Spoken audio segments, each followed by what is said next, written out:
नमस्कार प्रिय भक्तों, आप सभी का हमारे चैनल आध्यात्मिक कथा में हार्दिक स्वागत है। आज के इस पावन वीडियो में हम आपके लिए लेकर आए हैं शनिवार व्रत की पवित्र और फलदायी कथा, जिसका श्रवण और पालन करने से भगवान शनि की कृपा सब भक्तों पर बनी रहती है और सबकी मनोकामनाएं पूर्ण होती हैं और जीवन में सुख शांति समृद्धि आती है। तो आइए श्रद्धा और विश्वास के साथ इस शनिवार व्रत की कथा को सुनते हैं।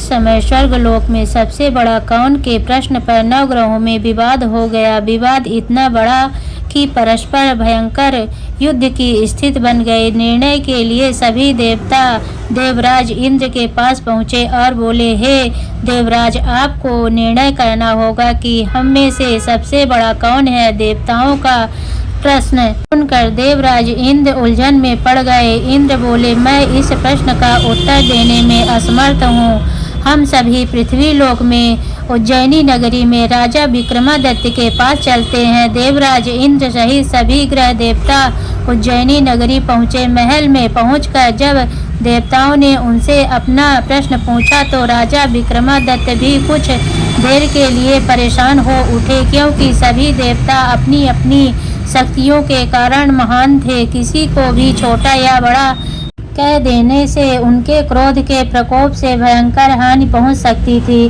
अचानक राजा विक्रमादित्य को एक उपाय सूझा और उन्होंने विभिन्न धातुओं स्वर्ण, रजत, चांदी, कांसा, तांबा, शीशा, रागा, जस्ता, अपरक, अवा, लोहे के 9 आसन बनाए। धातुओं के गुणों के अनुसार सभी आसनों को एक दूसरे के पीछे रखवा कर उन्होंने देवताओं को अपने अपने सिंहासन पर बैठने को कहा।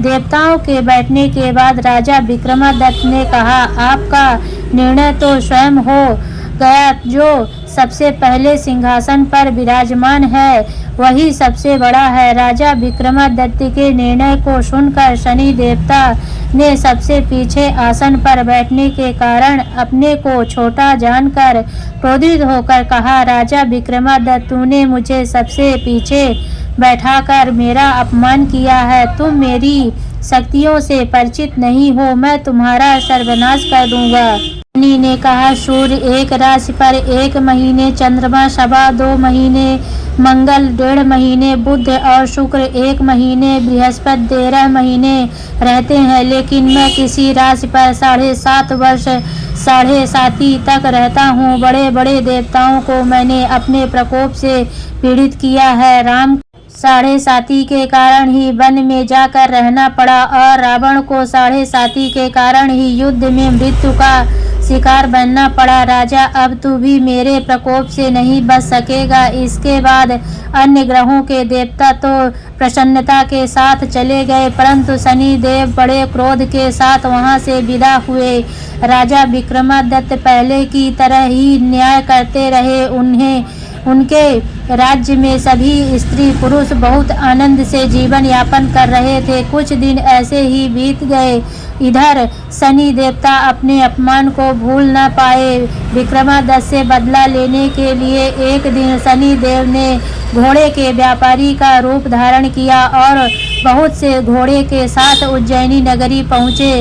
राजा विक्रमादित्य ने राज्य में किसी घोड़े के व्यापारी के आने का समाचार सुना तो अपने अश्वपाल को कुछ घोड़े खरीदने के लिए भेजा। घोड़े बहुत कीमती थे। अश्वपाल ने जब वापस लौटकर इस संबंध में बताया तो राजा विक्रमादित्य ने स्वयं आकर एक सुंदर व शक्तिशाली घोड़े को पसंद किया। घोड़े की चाल देखने के लिए राजा उस घोड़े पर सवार हुए तो वह घोड़ा बिजली की गति से दौड़ पड़ा। तेजी से दौड़ता घोड़ा राजा को दूर एक जंगल में ले गया और फिर राजा को वहां गिराकर जंगल में कहीं गायब हो गया। राजा अपने नगर को लौटने के लिए जंगल में भटकने लगा, लेकिन उन्हें लौटने का कोई रास्ता नहीं मिला। राजा को भूख प्यास लग आई। बहुत घूमने पर उसे एक चरवाहा मिला। राजा ने उससे पानी मांगा। पानी पीकर राजा ने उस चरवाहे को अपनी अंगूठी दे दी। फिर उससे रास्ता पूछकर वह जंगल से निकलकर पास के नगर में पहुंचा। राजा एक सेठ की दुकान पर बैठकर कुछ देर आराम किया। उस सेठ ने राजा से बातचीत की तो राजा ने उसे बताया कि मैं उज्जैनी नगरी से आया हूँ। राजा के कुछ देर दुकान पर बैठने से सेठ जी की बहुत बिक्री हुई। सेठ ने राजा को बहुत भाग्यवान समझा और खुश होकर उसे अपने घर भोजन के लिए ले गया। सेठ के घर में सोने का एक हार खूंटी पर लटका हुआ था। राजा को उस कमरे में छोड़कर सेठ कुछ देर के लिए बाहर आ गया। तभी एक आश्चर्यजनक घटना घटी। राजा देखते देखते सोने के उस हार को खूंटी निगल गई। सेठ ने कमरे में लौटकर हार को गायब देखा तो चोरी का संदेह राजा पर ही हुआ, क्योंकि उस कमरे में राजा के अलावा और कोई नहीं बैठा था। सेठ ने अपने नौकरों से कहा कि इस परदेसी को रस्सियों से बांधकर नगर के राजा के पास ले चलो। राजा ने विक्रमादित्य से हार के बारे में पूछा तो उसने बताया कि उसके देखते देखते खूंटी ने हार को निगल लिया था। इस पर राजा ने क्रोधित होकर चोरी करने के अपराध में विक्रमादित्य के हाथ पांव कटवाने का आदेश दे दिया। राजा विक्रमादित्य के हाथ पांव काटकर उसे नगर की सड़क पर छोड़ दिया गया। कुछ दिन बाद एक तेली उसे उठाकर अपने घर ले गया और उसे अपने कोल्हू पर बैठा दिया। राजा आवाज देकर बैलों को हाँकता रहा था। इस तरह तेली का बैल चलता रहा और राजा को भोजन मिलता रहा। शनि के प्रकोप की 7.5 पूरी होने पर वर्षा ऋतु प्रारंभ हुई। राजा विक्रमादित्य एक रात मेघ मल्लाह गा रहा था कि तभी नगर के राजा की लड़की राजकुमारी मोहिनी रथ पर सवार उस तेली के घर के पास से गुजरी। उसने मेघ मल्लाह सुना तो उसे बहुत अच्छा लगा और दासी को भेजकर गाने वाले को बुला लाने को कहा। दासी ने लौटकर राजकुमारी को अपंग राजा के बारे में सब कुछ बता दिया। राजकुमारी उसके मेघमल्लाह से बहुत मोहित हुई, अतः उसने सब कुछ जानकर भी अपंग राजा से विवाह करने की निश्चय कर लिया। राजकुमारी ने अपने माता पिता से जब यह बात कही तो वे हैरान रह गए। रानी ने मोहिनी को समझाया, बेटी तेरे भाग्य में तो किसी राजा की रानी होना लिखा है, फिर तू उस अपंग से विवाह करके अपने पांव पर कुल्हाड़ी क्यों मार रही है। राजकुमारी ने अपनी जिद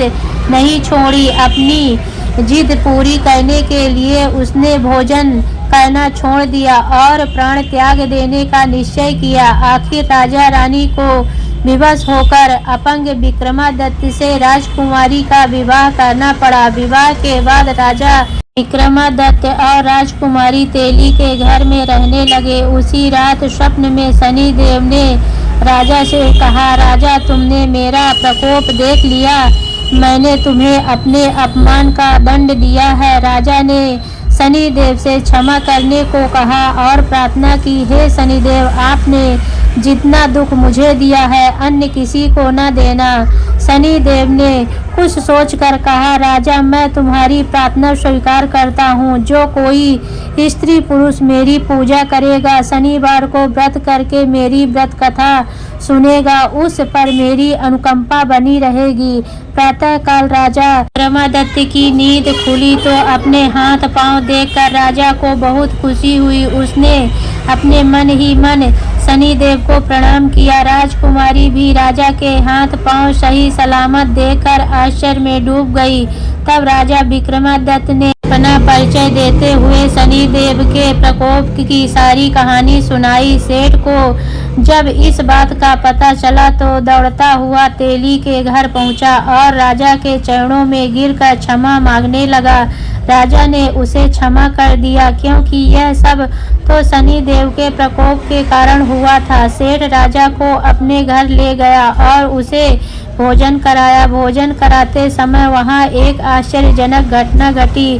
सबके देखते देखते उस खूंटी ने हार उगल दिया। सेठ जी ने अपनी बेटी का विवाह भी राजा के साथ कर दिया और बहुत से स्वर्ण आभूषण धन आदि देकर राजा को विदा किया। राजा विक्रमादित्य राजकुमारी मोहिनी और सेठ की बेटी के साथ उज्जैनी पहुँचे तो नगर वासियों ने हर्ष से उनका स्वागत किया। अगले दिन राजा विक्रमादित्य ने पूरे राज्य में घोषणा कराई कि शनि देव सब देवों में से सर्वश्रेष्ठ हैं। प्रत्येक स्त्री पुरुष शनिवार को उनका व्रत करे और व्रत कथा अवश्य सुने। राजा विक्रमादित्य की घोषणा से शनिदेव बहुत प्रसन्न हुए। शनिवार का व्रत करने और व्रत कथा सुनने के कारण सभी लोगों की मनोकामनाएं शनिदेव की अनुकंपा से पूरी होने लगी। सभी लोग आनंद पूर्वक रहने लगे। बोले शनिदेव भगवान की जय।